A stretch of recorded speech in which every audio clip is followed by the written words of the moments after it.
Maraming salamat po, mahal na Pangulo.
Maaari na po tayong maupo.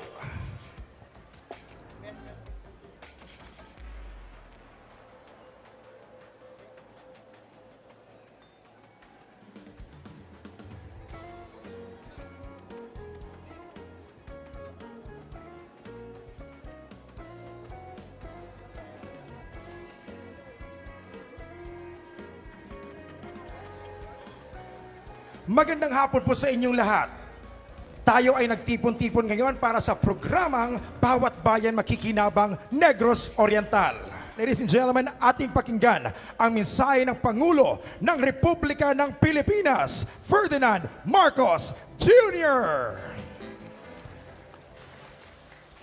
Maraming salamat po at magandang hapon po sa inyong lahat at mayong adlaw kaninyong tanan. Ito po, kami po ay nandito upang subaybayan at tignan kung paano ang nangyayari dito sa ating programa na Bawat Bayan na Makikinabang. Ito ay ang katotohanan po dito, dalawang bahagi ang programang ito dahil meron tayo na unang-una yung tinatawag na LGSF at saka yung isa naman ay para sa mga barangay. Ano po yung LGSF? Ang ibig sabihin po ng LGSF, yan po ang Local Government Support Fund. Ito po ay pondo na nasa na national government na dapat gagamitin para sa tulungan ang mga local government sa kanilang mga pangangailangan. Ngunit, ang problema, alam niyo po, naranasan ko po ito dahil ako ay naging governor sa Ilocos Norte ng 9 na taon. Kaya nalalaman ko kung paano nagamit itong LGSF na ito. Pero ang katotohanan, sa 9 na taon ko, sa 3 termino ko bilang governor, hindi po ako nakakita ng kahit na ano galing dito sa LGSF. At pag tinatanong ko po sa aking mga kaibigan, mga congressman, mga governor, mga mayor, kung paano ba maka-avail dito sa pondong ito, wala namang makapagsabi sa amin. Ibig sabihin, dati wala masyadong sistema. At ngayon, kaya't nung ako'y nahalal bilang Pangulo, sabi ko, ito na yung pagkakataon ko. At ang gagawin ko ay aayusin ko ang sistema at ilalagay ko talaga para sa mga local government. Alam niyo po, lagi ko pong sinasabi, sa buhay politika, ako ay lumaki sa local government dahil nga naging governor ako ng halos 10 taon, 1 dekada.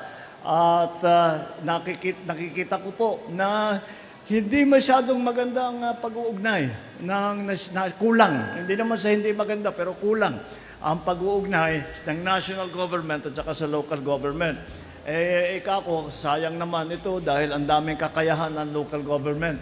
Kaya ito nga ang ating ginawa. Ay ginamit na natin ang LGSF at ito ay para mas mabilis bumaba ang benepisyo sa taong bayan. Ay sabi ko, imbis na ang national government pa ang gagawa, napakatagal pag national government. Pag national government, magpapadala kami ng isang team dito. Yung isang team magse-survey. Pagkatapos ng survey, ibabalik ngayon sa Maynila. Yung Maynila, titignan yung listahan dun sa survey kung tama o hindi. Tapos, a-approvein. Bago, ibababa ulit. Pag na-approve na, bababa ulit.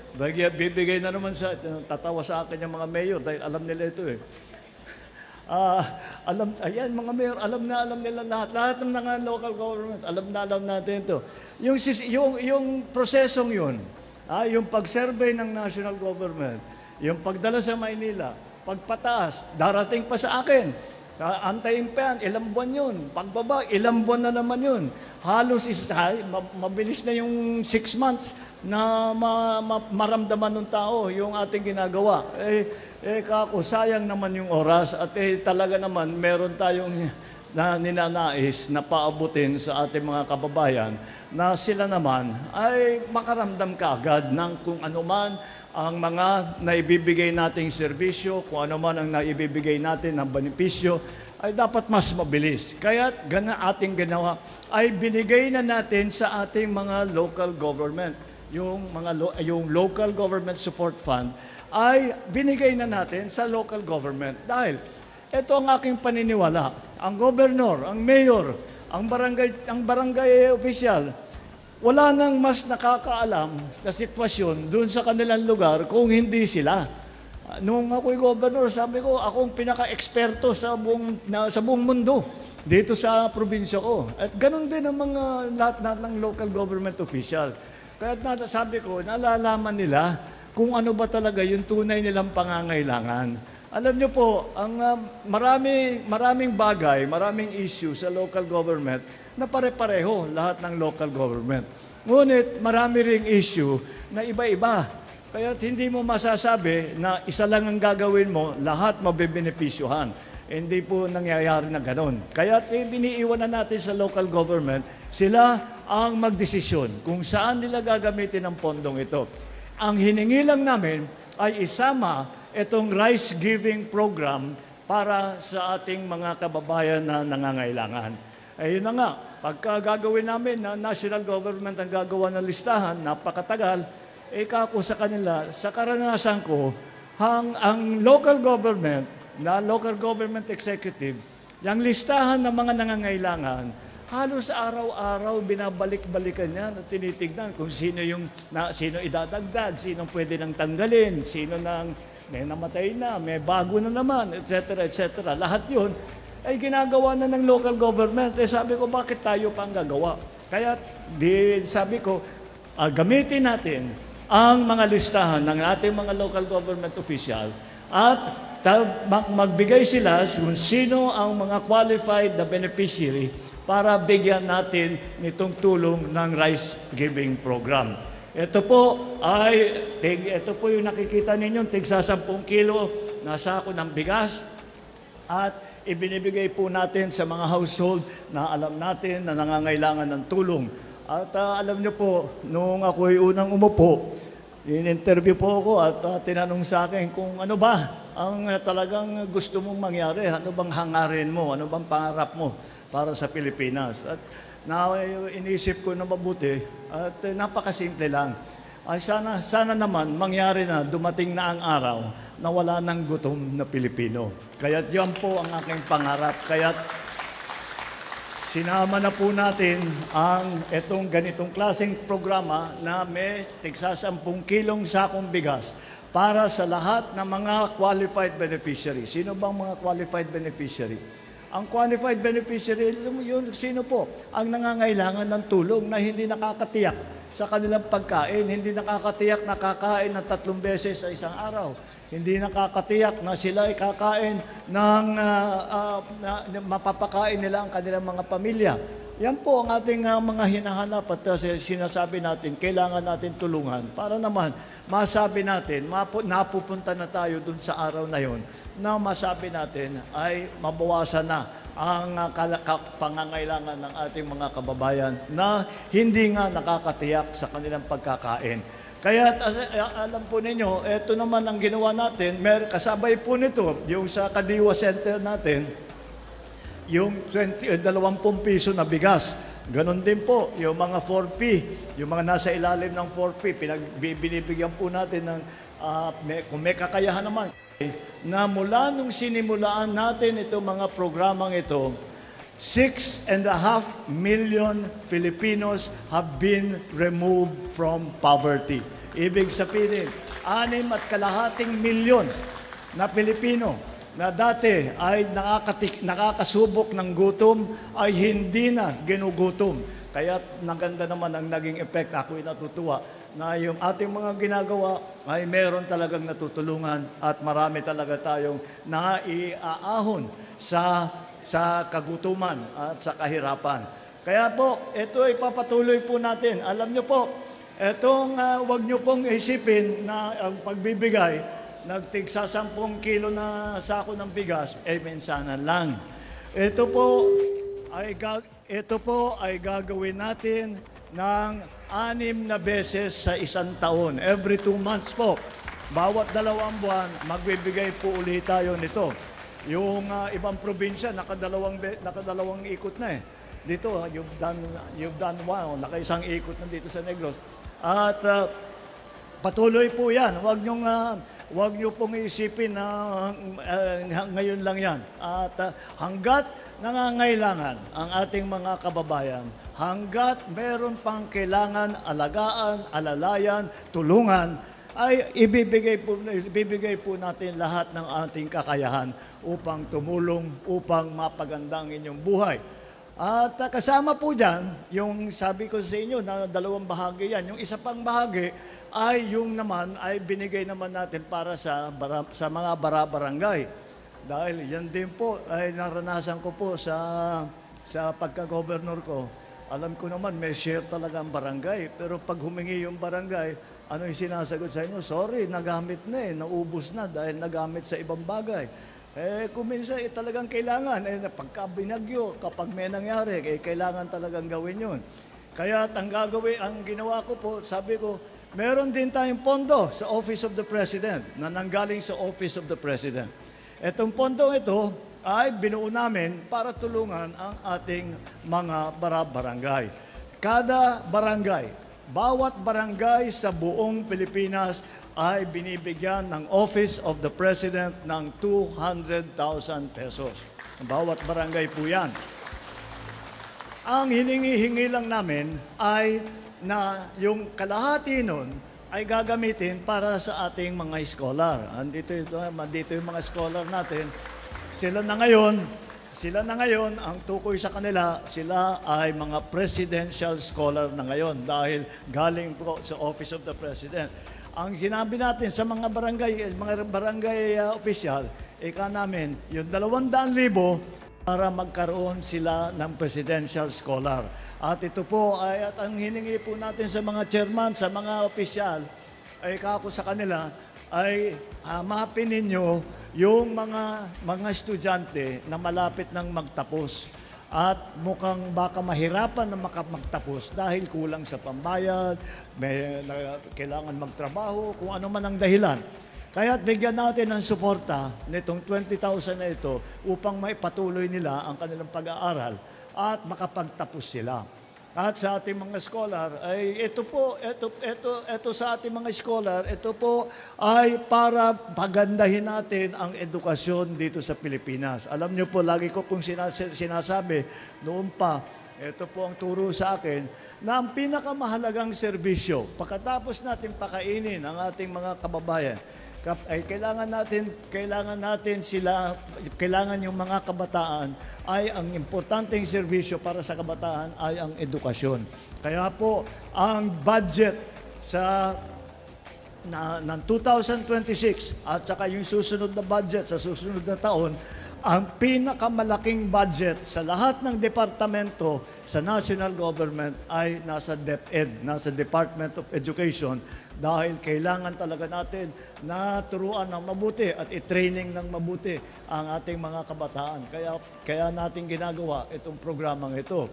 At sinasabi ko sa ating mga scholar, sana mapakinabangan ninyo itong mabuti para makapagtapos kayo. Dahil ang pag-aaral ay ibang klaseng biyaya yan.